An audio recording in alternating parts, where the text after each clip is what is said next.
You'll soon see Little Rock police officers wearing body cameras. The board of directors voted last night in favor of buying them. This is an agreement with WatchGuard Video Incorporated. Board members say they previously wanted to wait because of funding. Now they say it can't wait. We don't know how much yet this will cost, but we're told the company agreed to add 25 more cameras at no cost, and the city will not start paying back this debt for 11 months.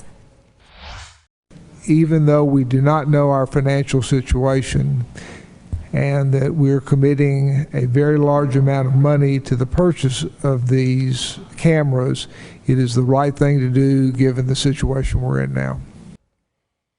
Mayor Frank Scott Jr. previously said the video collected on the body-worn cameras would be available after an investigation if the department received a Freedom of Information Act request. Now, this is a story we broke on the Fox 16 News smartphone app. To be the first to get breaking news and weather alerts, download the app in the App Store or on Google Play. Also, at last night's meeting, we asked board members what they think about Mayor Scott's plan to create a committee to look into the Little Rock Police Department. On Monday, he named the people who will participate in an independent review of LRPD. According to Mayor Scott, this is in an effort to be accountable, clear, and transparent with the community. Supportive of it, and I'm looking forward to the outcome so that we can implement some of the measures, because when people don't feel safe and calling for help, that's an issue, and all of our citizens deserve to feel safe. Those who do not agree declined to interview.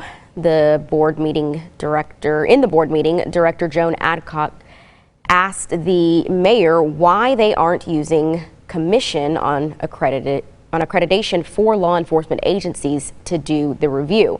The organization already assesses the department and can perform independent reviews. The mayor said he would check on this option. A teen shot and killed last week is being remembered by his classmates.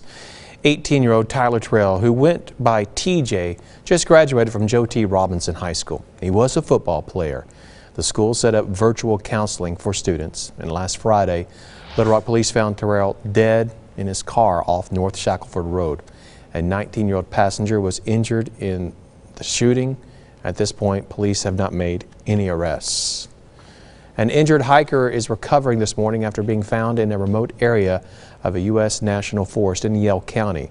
The sheriff's office tells us the hiker called 911 and said he had fallen and injured his leg. It happened Monday at the Upper Kirkwood Falls, southwest of Havana. Because of the tough terrain and recent rainfall, rescue crews had to carry out the hiker on a backboard. Governor Hutchinson plans to announce today when and how we will move into phase 2 of reopening. Since yesterday, we've seen an additional 340 cases, bringing the total to more than 10,000. Right now, there are more than 3,000 active cases in the state. Representative Dan Sullivan wrote a letter to the governor saying that the northeast part of the state will begin phase 2 of reopening on Friday. Governor Hutchinson says he's gotten letters from both Republican and Democratic state leaders. Dr. Smith and I try to make decisions based upon the public health guidance, based upon the data that we see, but also what is needed for the uniqueness of our state. We'll continue to do that. The governor also says he did not think the second wave in the state would be this big and that it would happen in the fall. It's a tough time for businesses across Central Arkansas during the pandemic, but imagine being a newcomer. In the last month, spots like a Loft Hotel and Rock and Roll Sushi opened their doors to the public for the first time. Now that they're open, their owners say that they're feeling the struggle like other businesses across the state.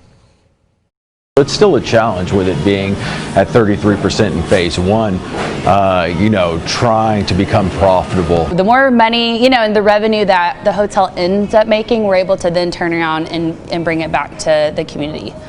But both are looking forward to phase 2 of the governor's reopening plan and hoping it will bring in more revenue. Chicago's summer music festival Lollapalooza has been canceled amid concerns over large gatherings due to the coronavirus. The city is canceling all permitted events through Labor Day. The music festival draws thousands each year, with dozens of musical acts taking the stage.